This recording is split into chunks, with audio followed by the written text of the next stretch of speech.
Well, hello, everyone, and welcome back to Fair Life with Andrew McKee. And we're back for the new season, the 2024 season of Fair Life after a long hiatus. And it's great to see all of you. I mean, let's see, we have Damaris, Jan, Harvey, Tanya, and Sarit in the comments. So great to see you. Yeah, and Dan, hey. And Alicia's in there too. Yay!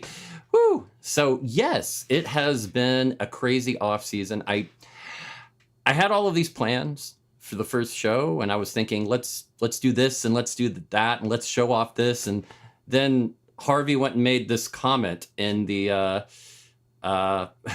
in the comments for the event and on Facebook and said, "Oh, I bet you have lots of stories to tell." And I was kind of, oh, yeah, I'm not going to get to any of the segments or anything I was planning. I'm just going to be talking the whole time, catching up everybody on what's been going on.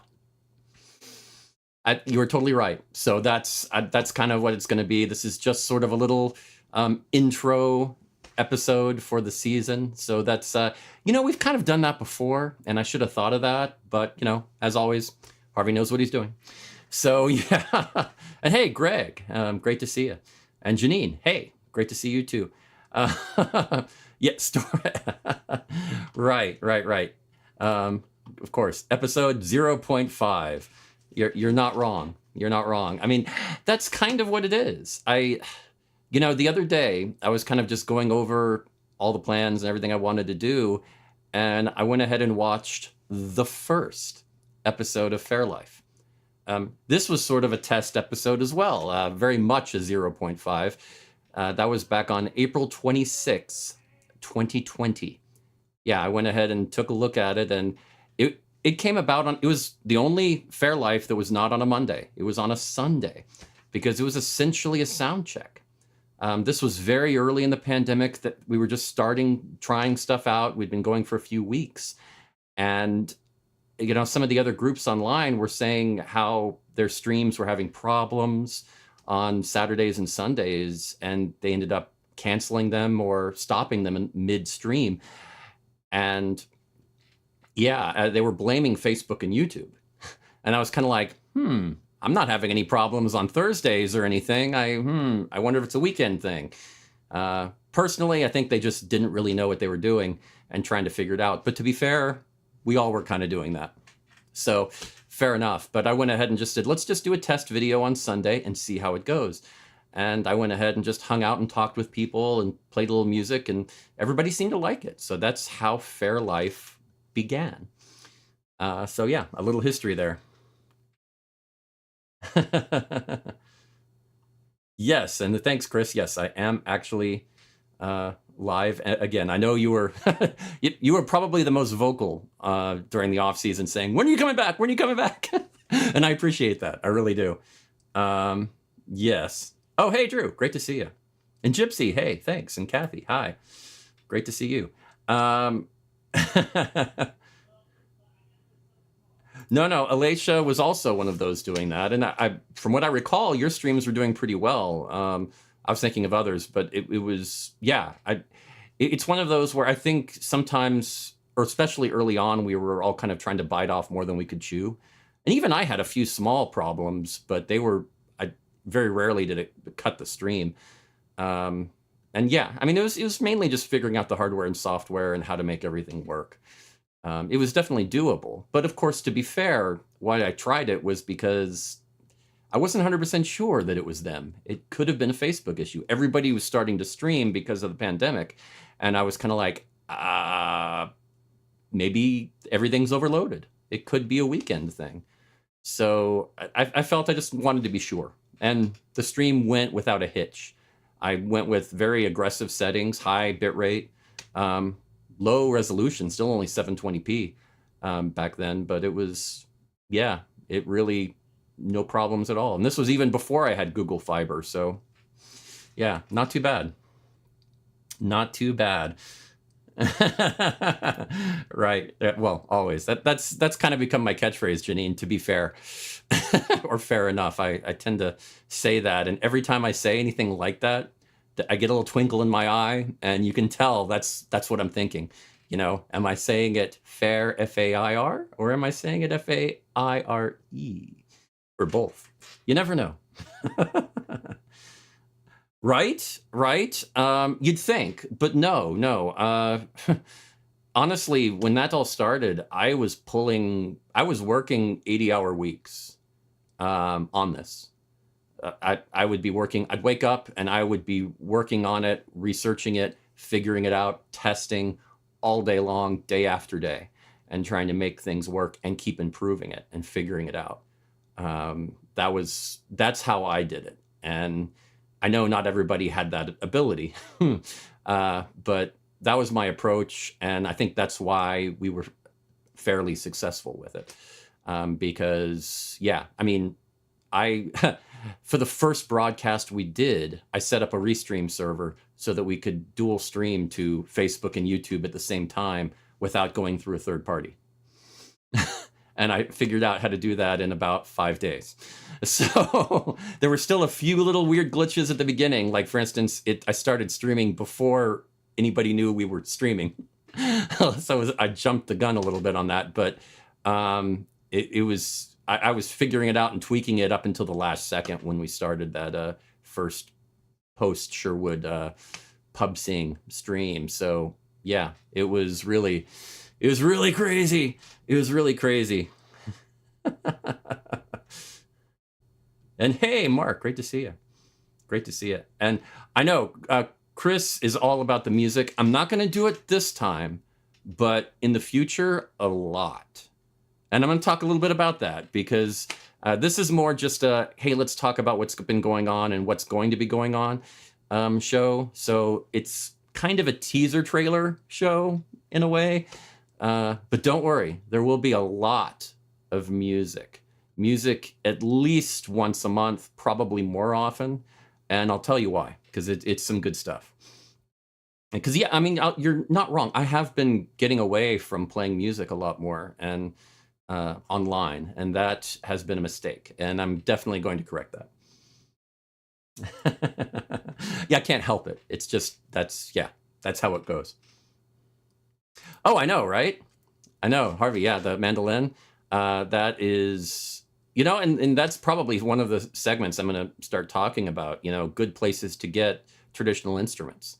I've researched it a whole lot, and there are some good places to find them for reasonable prices. I mean, there are also some really great places for exorbitant prices, but if you're just looking to start, I mean, it's tough to justify spending thousands of dollars on a medieval instrument when you're not sure if you're even going to like it.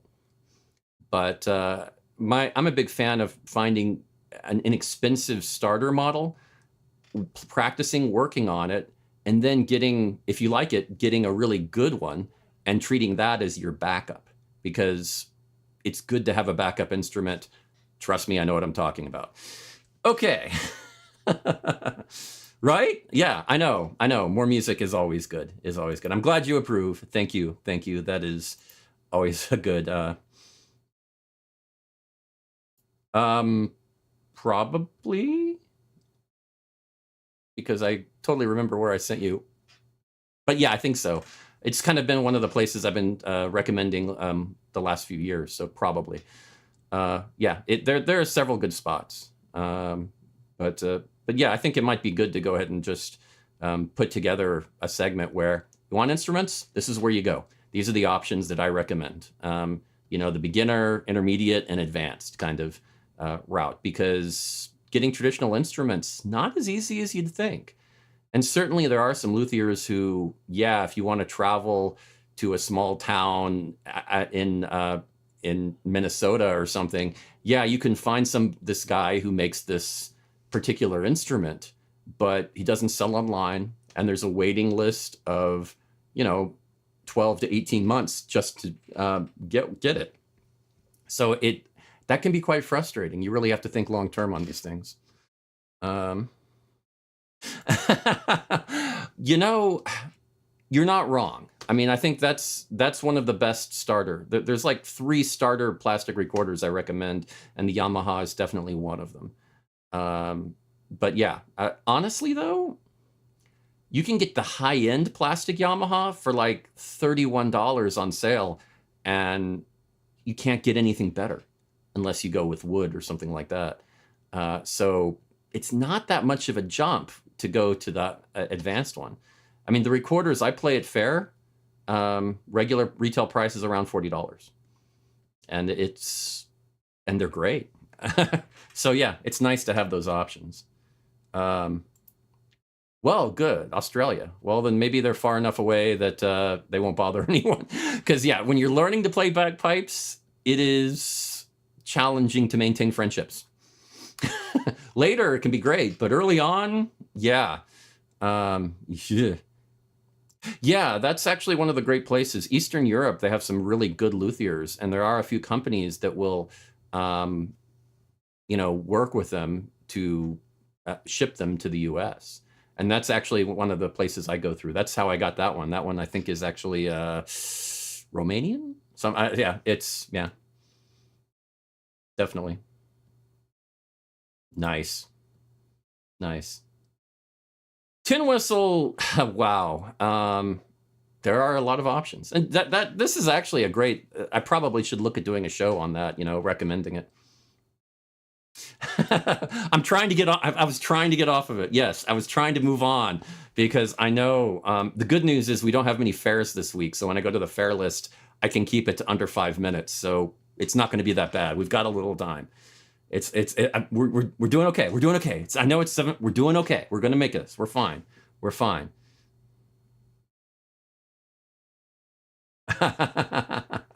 Okay, that's fair. Well, here's the thing. Better is. It depends on the weather. I play outside all day long, and wood sucks for that. It's really bad. I mean, if I was to do it now, I've learned a lot since I first started playing recorder out at Faire. If I was to do it again and play wooden instruments, I would probably have about 3 or 4 of them minimum and just rotate them all throughout the day. Play one for 30 minutes, clean it, and put it away, and then play another one and just rotate. Because if I tried that, I was playing wooden instruments, wooden recorders outside, and they would just, I'd get maybe 2 years out of them max. After 2 years, they would just die because they'd get oversaturated, the wood would deteriorate, and it's just too much spit. I'd have to either clean it constantly all day where, you'd have a few hours a day I would not be playing, or I'd need to rotate them. And that's what I would do now, rotate the instruments. But then I just didn't think of that. I kept trying and to figure out, and finally I was like, I'll try plastic and see if that works. And I never looked back. The temperature didn't affect it really much. Humidity didn't affect it very much. And it didn't degrade. You could clean it easily. So yeah, I'm a big fan when you're outside. Inside, I think for short shows, wood is generally better. It has more of an earthy sound, but it also depends on what you're going for. Mm. Yeah, and animals are weird that way. Sometimes they actually like the music. I found anyway. Some animals tend to just really appreciate it and enjoy it. Others, it really hits them hard. But of course, some animals have very sensitive ears to high-pitched sounds. So they're going to hear a little more than we can hear. And it can be a little piercing. I mean, whistles especially. So I get it. I definitely get it. Ah, yeah, thanks. Oh, yeah, I also did fix the sound. I did do some work on that. In the end of last season, I noticed the sound was just not that great. I mean, it was okay, but it wasn't great. And what happened? That's the problem with presets. When you set up a bunch of different plugins and everything to affect your audio, it works wonderfully unless something changes. Whether you take apart your audio setup and then put it back together, and the levels aren't quite the same, and then everything gets messed up. So I redid the sound from scratch, so it should be sounding pretty good now. I should be very clear and not as much static, I hope. I'll check it after the show and see, but hopefully we're good. Yeah, definitely. You're not wrong. Yeah, James, it's tuning. It's a tuning nightmare. Generally, what you'll see with recorder players, and sometimes whistle players and flute players too, is they'll keep it under their arm. They'll just put it under there to keep it warm on a cold day. just to kind of try to maintain a steady temperature, kind of keep it at body temperature. And that tends to help. But of course, then you're also going to get a lot of humidity and moisture from your body as well. So it's never easy. Oh yeah. I mean, well, there's a lot of instruments, hurdy-gurdy. I mean, there's anything wooden is going to be affected by it. Yeah. I mean, there's a reason why truss rods in string instruments exist, because you get a metal rod in in the middle of the wood to keep it rigid and keep it from warping. That's it. I mean, that's how bad it is. Okay, but anyway, it's already almost 7:20 and I haven't even, I mean, first of all, there's so much to talk about. Let's see. I mean, I got a new monitor. Can't really see it, but right now the OBS is on it for the software for the stream is on a 32-inch 4K monitor. It's nice.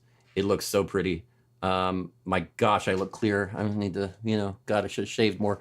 Yeah, it's, I'm seeing everything in great detail. Perfect. It's my 27-inch regular HD 1080p monitor died on me about a month ago, and it needed to be replaced. And I just was like, ooh, that's my main monitor. And I realized I've had it for about 8 or 9 years, so fair enough.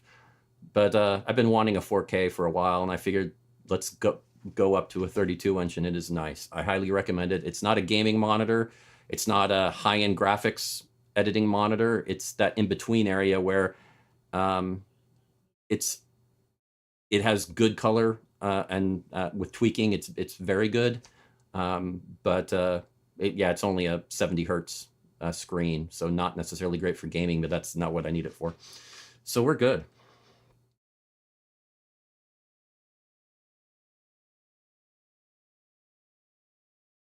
Yeah, actually, my guitar is okay. It actually doesn't do bad out there. I mean, it's definitely, I realize it's got a lifespan. I try to take care of it, and I also take it, I don't camp. That's one thing I learned early on. Camping is very bad for instruments. I attributed that to the death of at least my first wooden recorder, the camping. And my old bandmate Mark, when we used to camp, his auto harp always had lots of problems with camping. And we discovered if we didn't camp, he would break a lot fewer strings the next day, no matter what the weather was. So there's a certain cumulative effect I found. So the trick is to just try to take care of it in as many small ways as you can, and it adds up. That's sort of my approach.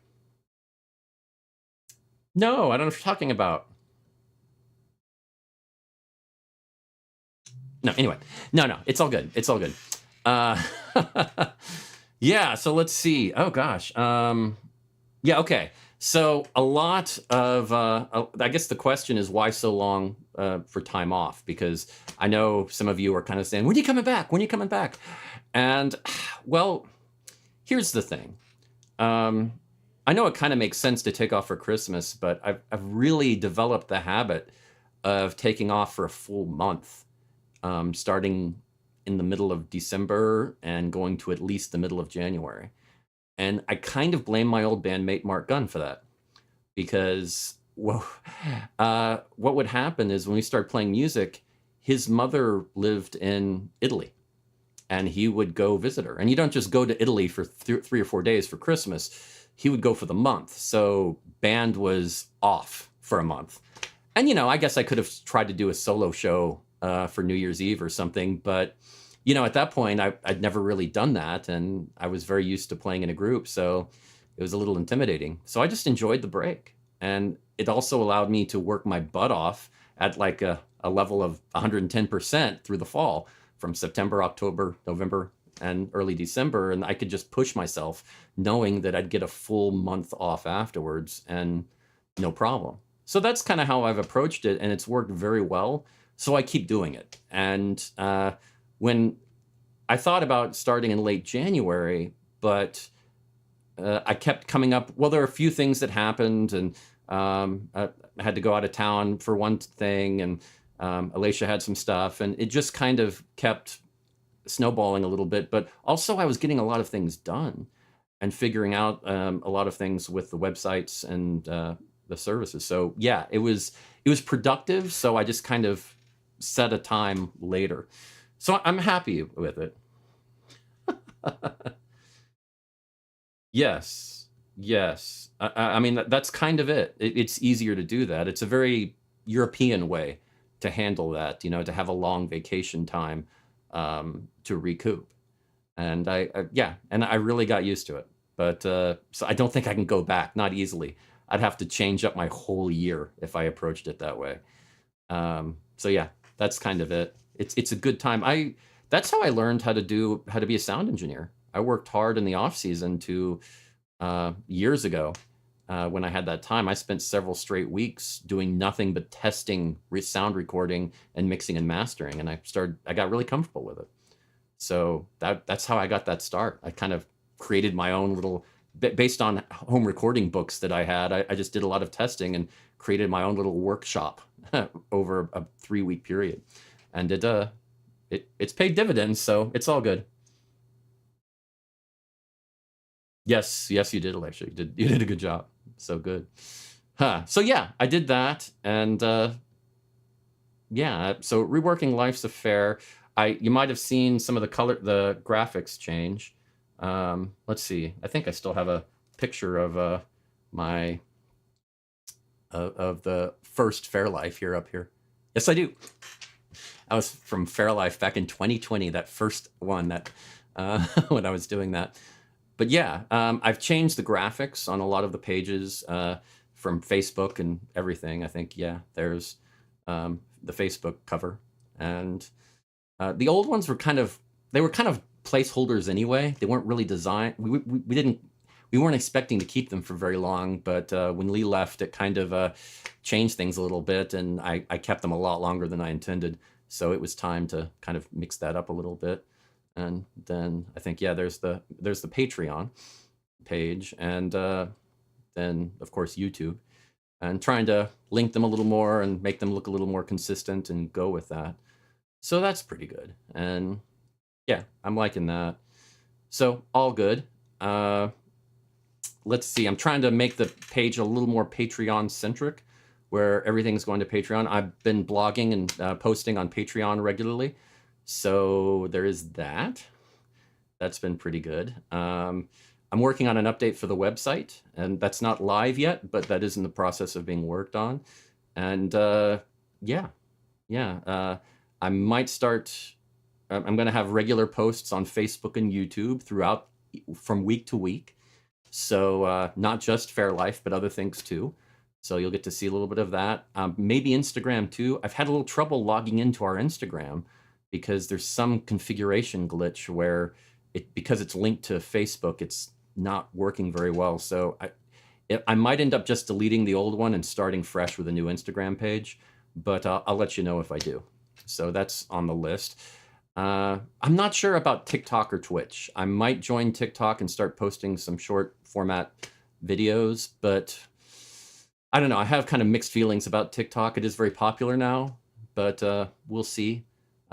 Twitch, the thing about Twitch is that they put a lot of limitations on you if you multi-stream at the same time. They want you to just stream on theirs. They're better at it than they're better with it than they used to be with their restrictions, but they still have a few. So I've been hesitant to do Twitch because of that. I don't know if either of you are interested in TikTok or Twitch. If you think that would be a good idea, I'd be interested in your opinions on that. And oh yeah.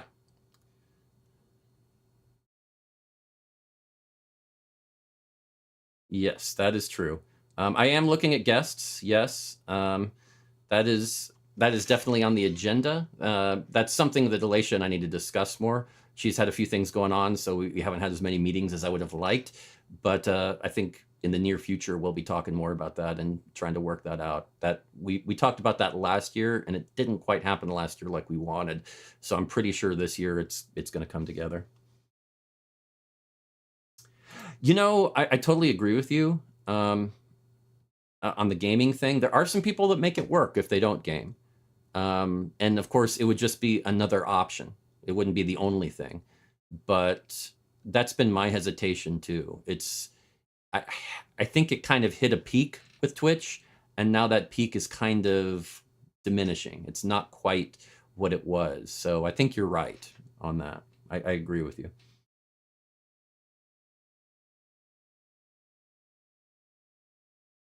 You're right. You're right, Gypsy, with TikTok. I think that it is popular, especially with the younger crowd, but not just younger. Everybody, it is one of the more popular ones. Of course, I keep seeing governments trying to check it out, and I keep expecting it to be banned any day. The EU just did something. They're looking into TikTok. They just announced that today. Um, and I don't know. I mean, of course, when they do that, they usually just fine you. So I don't think it's going to get banned in Europe or anything. But I don't know. It's been I've been kind of let's wait and see, but I just don't think it's going anywhere at this point. Right, right. And I totally agree with you. For me, I think it would be one of those things where it would be one. It's not something I would do every day. I know a lot of people who do TikTok, they try to put content up daily and try to build that audience that way. And that's not how I would do it. This would just be another avenue to put up some content now and then that would fit it. That would be short content, but it's designed to be short content. And I would put it on Facebook and YouTube as well. So that's yeah, it certainly wouldn't take away from anything, and I wouldn't put it up there. I guess what I'm saying is I wouldn't necessarily try to cater to TikTok if I did that. Hmm. I have actually, Damaris. I have talked to April about Twitch, and yeah, I mean, and that's some of what I'm basing it on. That's one of the reasons I bring it up because I do know some musicians that do it, and it's one of those things where, of course, she plays off the whole gamer geek um, vibe on Twitch. So it's almost a little less. It's more tangential to gaming as opposed to not gaming. So I think she kind of gets away with it more for that. That kind of helps. Yeah, I don't blame you. I'm the same mind. It's for me, it would be purely promotional, and I would it would just be putting up a few videos. But like I said, I'll put them up elsewhere. So you're not there. I don't think there would ever be anything on TikTok that wouldn't be anywhere else if I did it. So there's nothing to worry about. Okay, good to know. Good to know.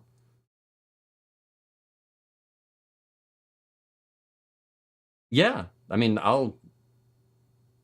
yeah, well, I'll definitely see you at Sherwood.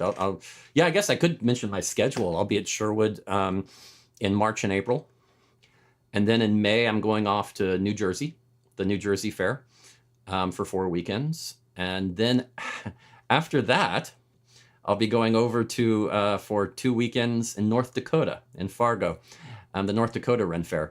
They moved it. It was in August last year, but because of a few things with the location, they decided to move it to June. Luckily, it falls right after Jersey. So, right after New Jersey ends, I'll be driving 1,400 miles to get to North Dakota.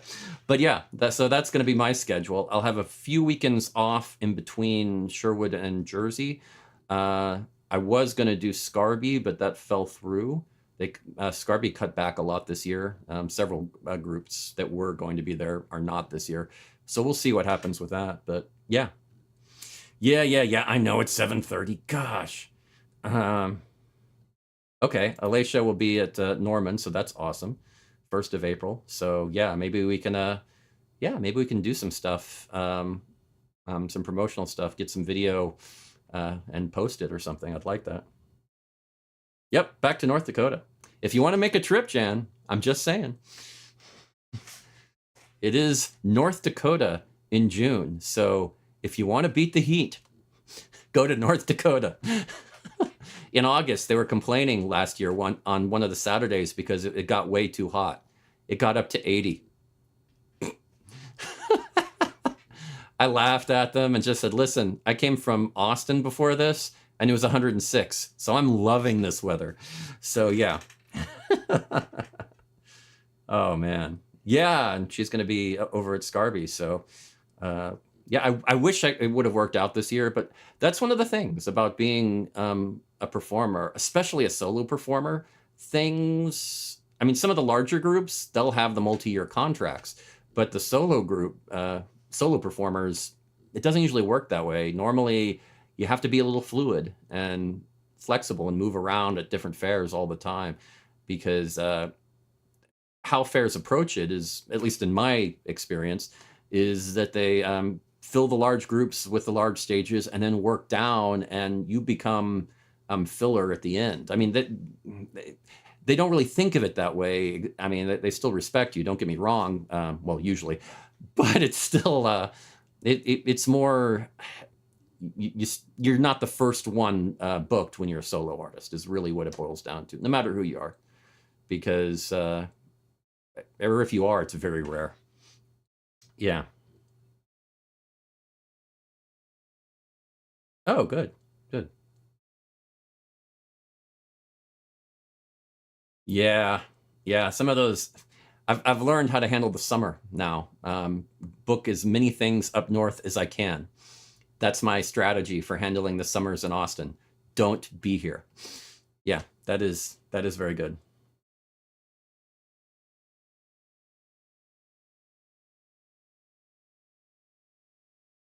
Oh yeah. Oh, definitely. Anyway, that's sort of a. I'm going to be doing. Let's see. There's a lot. Okay, I should mention there's a lot of segments going on. Like I said, I'm going to be posting throughout the week on Life's Affair and on my personal Facebook page and YouTube and everything. I'll be doing that back and forth regularly. So, and there'll be a lot of cross posts. So don't worry. Going back and forth, but it should be some good, interesting stuff. Some of it will be music, some of it will be other things. I've got some history. Like let's see. I can bring. Here you go. Here is an example of something I put together that it will be posted later this week. This is just a little history meme kind of thing that has a little bit about forgotten kingdoms, and this is the Kingdom of Northumbria, one of the one of the major kingdoms of medieval England, definitely. And I wanted to. One of the things I did in the off season was I listened to a really good audiobook. The teaching company does their college courses, and they had one on medieval England, and it was very good by a professor at was it Georgetown, and she was really good. So this one I really got into it and started thinking about doing some things like this. And so yeah, the Kingdom of Northumbria, and it was just they kind of had their own renaissance in the 700s, where there was a huge interest in art and literature, and a lot of the writing and knowledge we have about medieval England, early medieval England anyway, is because of Northumbria.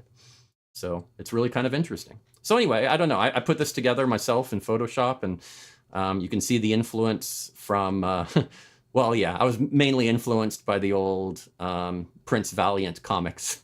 I'm sure you can see it if you're familiar with them. But yeah, I kind of tell me what you think. If you think this is a good thing, if you'd be interested in it, little bits of Forgotten Kingdoms posted on Facebook and Instagram. I was looking at Forgotten Kingdoms, notable people, famous relics, and maybe lost concepts is where I was going with that. So yeah. Yeah, well, you know, uh, you're not wrong. So I don't know. If it's something that you think it's a waste of time, I can back off from it and start working on other things. I don't know. It just seemed like if you're interested in Faire, you should know a little bit more about history. So that's kind of where I am with it, just to know a little bit here and there. Because uh, if that audiobook taught me anything, it's that I'm fairly well versed in history, but not as much as I thought. So you can always learn more, and there's some tidbits that are really fascinating. Thank you. I appreciate that. Like I said, I kind of was. If you're familiar with the old Prince Valiant comic strip, that's I mean, it is heavily influenced by that. It didn't look exactly like this, but if you looked at them side by side, you'd be like, oh, right. Okay, I get it.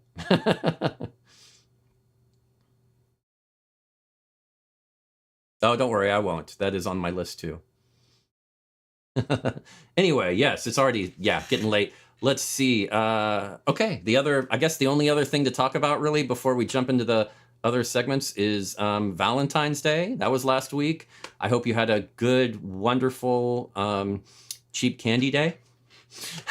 The proper holiday. Valentine's Day, of course, is such an odd holiday. It's probably one of the most Ren Fair medieval holidays that we celebrate in the U.S. Certainly one of them, if not the most, because it was celebrated in medieval and Renaissance times in a similar way. It was popular for, for nobles, because they were the ones that could write loving notes to others on Valentine's Day, St. Valentine's Day officially, but this was, it's kind of morphed into a Valentine's Day because, well, most of America is not Catholic, so they just look at it as Valentine's Day. Even though has Christian origins, yeah, it's very much become commercialized and everything. But yeah, founded or started by Pope, I think, Gelasius in the 5th century. So really old school, back when we don't really know much about those popes back then. I've studied the popes too, and back then, only reason we know as much as we did was because when they would send letters to other people, nobles or kings or whatever, they kept the letters, because getting a letter from the Pope, big deal. They'd break that out every once in a while and show off to their friends. So it's usually the letters that the Pope sent to other people that we have access to these days. And that's how we know as much as we do, but we still don't know much about those early popes. We just know that Valentine's Day was founded, and we don't even know who St. Valentine's actually was. There are several possible candidates, but not really sure. So it's kind of wild. So anyway, okay, so okay, so the yum chocolate, so you did have some. Good. And thanks, Harvey, I appreciate that.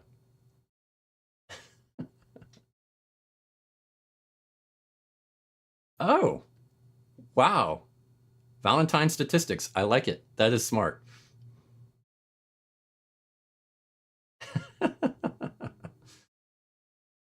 Okay, fair, but Christmas wasn't really celebrated like that as much back then. It wasn't a big deal. Anyway, let's jump on, and I guess, should I just skip 7 reasons? Let's do a quick 7 reasons. I feel bad not doing it. Let's just jump over and do this. 7 reasons real quick. Let's do 7 reasons why Valentine's Day is not a great holiday. Right? Let's just go there. So 7 reasons Valentine's Day blows, or whichever descriptive word you want to use. So let's jump into that. So reason number 7, okay, why Valentine's Day is not a great holiday. Valentine's Day is about love. Now, of course, you think, oh, it's about love. Well, that's a good reason, right? That's good. But here's the thing. That means it's exclusive. There's exclusion involved, because almost half of adults in America are single. So you're talking about a holiday right off the bat, about half of you, this holiday isn't for you. So that's kind of sucks. I mean, not really cool, right? So jumping into number 6, which is linked to this a little bit, can be a source of depression, right?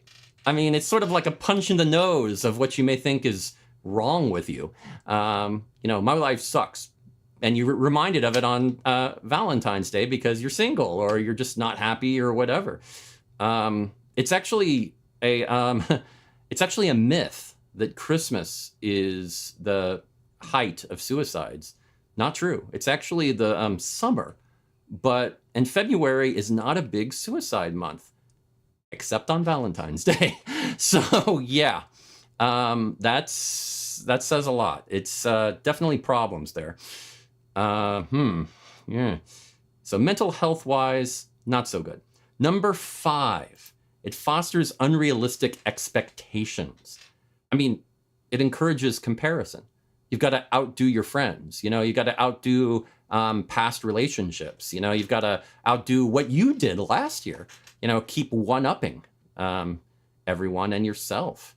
It's kind of like weddings in that regard, where you feel compelled to compare it to others. And I think all these check boxes are pushed by the different industries that are financed partly by Valentine's Day. So yeah, definitely not that cool. Definitely not that cool. So bringing us to number 4, it's more stress than fun. I mean, you've got the planning, you've got the crowds, all that meeting expectations.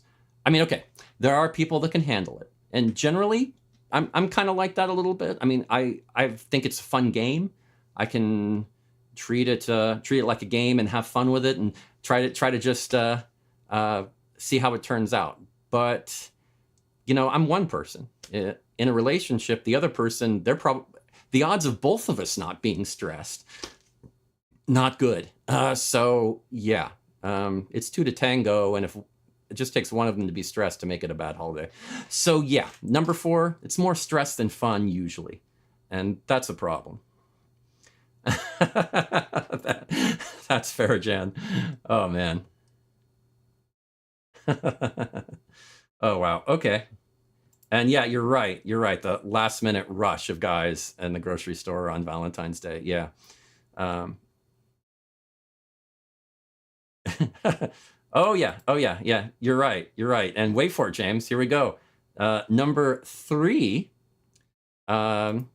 It's a Christian holiday with dark origins. I talked a little bit about that already. Here's the thing. Right off the bat, I said that about almost half of American adults were single. So you're cutting them out. Well, here's the other thing. Only about 2/3 of Americans identify as Christian. So for a Christian holiday, you're kind of eliminating a third. But of course, then if the whole Christian aspect has been very minimalized. I remember when I was very young, this is going back to the 80s, and vague memories of occasionally I'd hear it called Saint Valentine's Day, but very rarely. Now you never hear that. I mean, outside of Catholicism. So yeah, it's definitely different. Definitely different. Um, and the dark origins, well, I mean, I guess part of it is some say it's based on a old Roman fertility holiday, and it stemmed from that. They attempt to Christianize a pagan holiday. Others say it's based on different people, different saints named Valentine. But it's a little weird. So, and definitely vague. So maybe it's good that the origins are a bit murky and not really concentrated on. Generally, I think that the whole, yeah, better just to move on.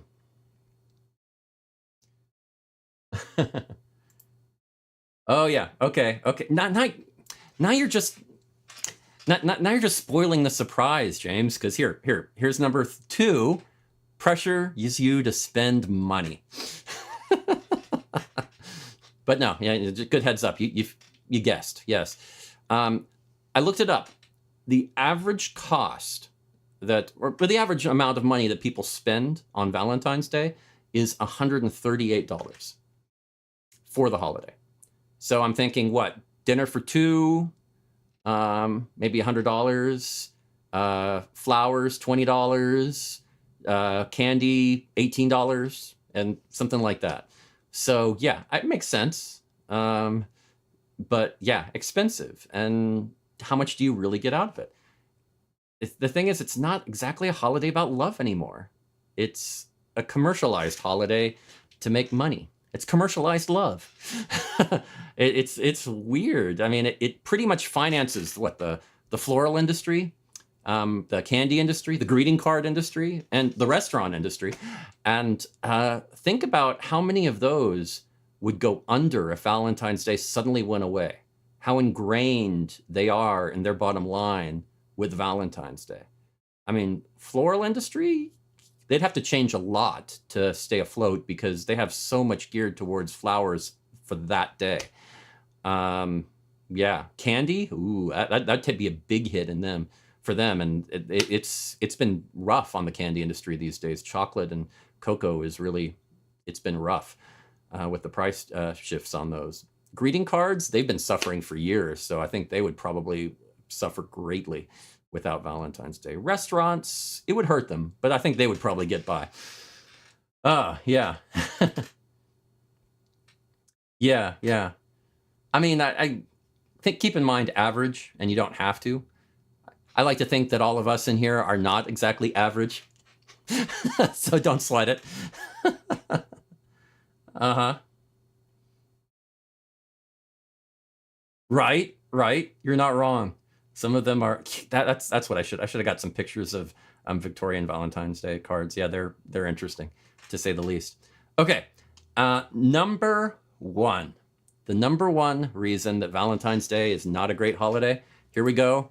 Outdated gender roles. I mean, just imagine every sexist romantic comedy you've ever seen at the movies, and that's Valentine's Day.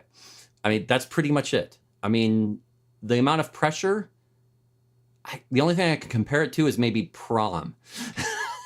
That's the level of what you're unsure of and trying to make it happen. This level of magic. You only do it once kind of concept. And it's all about this whole 2-person deal where one person does a grand gesture to prove their love, and the other person recognizes the gesture, accepts that, okay, this love is real, and loves them for the grand gesture. I know that sometimes it's innocent. Sometimes it's brought about by honest feelings and that type of attitude. It does happen. But I don't know if it's the best mentality to push to the kids for the future. Just saying. Vinegar Valentines for next year. Totally agree. Above average. Yay. Yeah, I guess that's about a way to look at it. Yeah. Well, I appreciate the thought, Janine. Yes, thank you. No, actually, Valentine's Day, like I said, I tend to treat it like a fun game. I mean, kind of like a scavenger hunt in a way. I mean, I just think, oh, let's just have some fun with it. And in the past, I have done it well. I think my if you're curious, the best approach I ever did for Valentine's Day I can think of was a girl I was dating at the time. You know, going out and doing the whole crowds and everything. Not my favorite, not her favorite. So I stayed home and spent the day literally cooking spaghetti, the sauce from scratch. I mean, I went all out. Spaghetti and meatballs, and no, I did not do the spaghetti from scratch because that's just insane. But you know, I did what I could, and then we just stayed in that night, ate spaghetti and meatballs, and watched Lady and the Tramp. And if you're curious, yes, I did at one point push a meatball with my nose over towards her because that's the kind of guy I am. But right. A zombie. Well, okay, I've been called worse. Oh, that's sweet. Music to your favorite story. Now that's okay. Now I'm gonna make a note of that. That's good. That's a good one. And see, and that's kind of what I'm talking about. You start trying to one-upmanship, you know, and try to do that. I know. Okay, keep in mind this was a long time ago. This was not, you know, last year. This was back. Oh gosh, this was in college. So yeah, don't. The fact that I made the pasta from scratch, I was impressed. Okay, so yeah, that's different.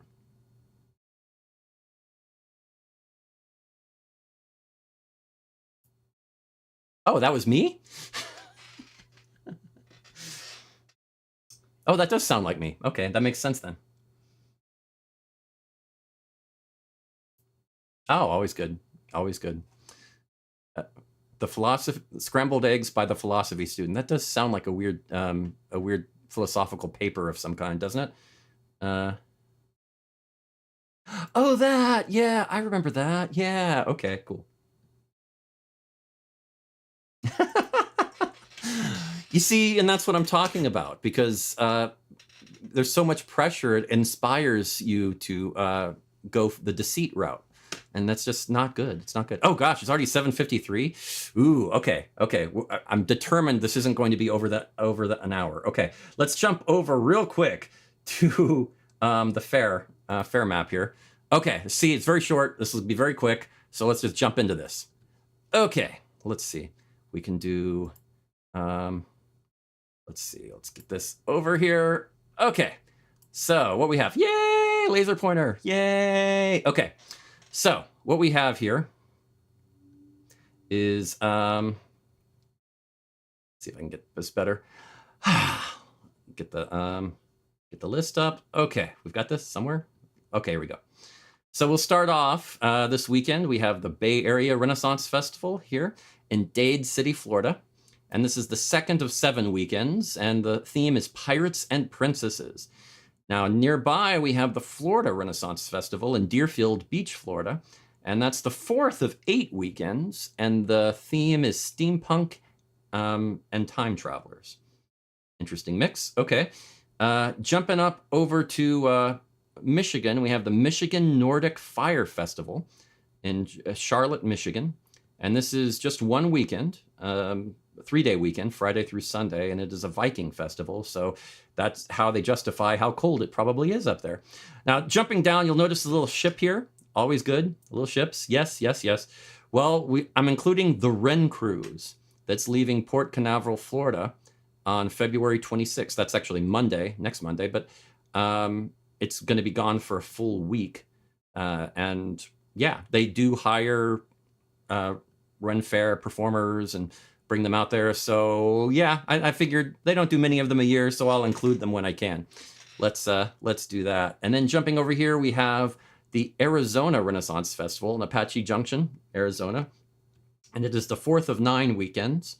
And it is Time Travelers Weekend. You'll also notice that there's a red star. Never done that before, have I? Yeah, so this is new. What the Red Star is the Grand Lake Renaissance Festival a couple of weeks ago announced that they were closing. They were calling it quits. This is in Veneta, Oklahoma. And they cited a few different reasons. One, they didn't get the location that they were wanting for their fair, and that caused a lot of problems. Also, they had 2 board members who were sick with COVID, one apparently very badly, so that's unfortunate. And also, there's a new theme park, the American Heartland theme park, that's opening up about 4 miles away from them. And all the land prices are skyrocketing in that area because of it. And also the sponsorships that normally would sponsor the fair are kind of holding back their sponsorship money to see what happens with the theme park. So all of that combined, they said, yeah, we just can't do it. So I just wanted to bring that to your attention that the Grand Lake Renaissance Festival is no more, unfortunately. So I'm very sad. But hey, it would take a while just to list off all of the fairs that I've seen come and go in Texas in the last 25 years. So yeah, it happens. And it is part of Faire, unfortunately. So there we go. All right. So there we are back. Yay! Okay. So so again, yeah, thanks. I knew this would be a long show just by talking because it's been a while. And yeah, wanted to at least say a little bit about what was going on. And, you know, when you talk about the popes and St. Valentine's Day, that's 30 minutes right there. So yeah, but hey, thanks for sticking around, and should be a really good season. If you'll notice on Facebook, I put a recurring event. So every Monday through December 16th is set up and already scheduled. So here we go. No pressure, right? I'm going to try and see what I can do. Yeah, that is the goal. So I'm going to do my best to make that static and make a really, really long season. So here's hoping. And yeah, so thanks again. Have a good week. I'll see you next week, and should have a very long year, but hopefully a very fair year. Take care and bye.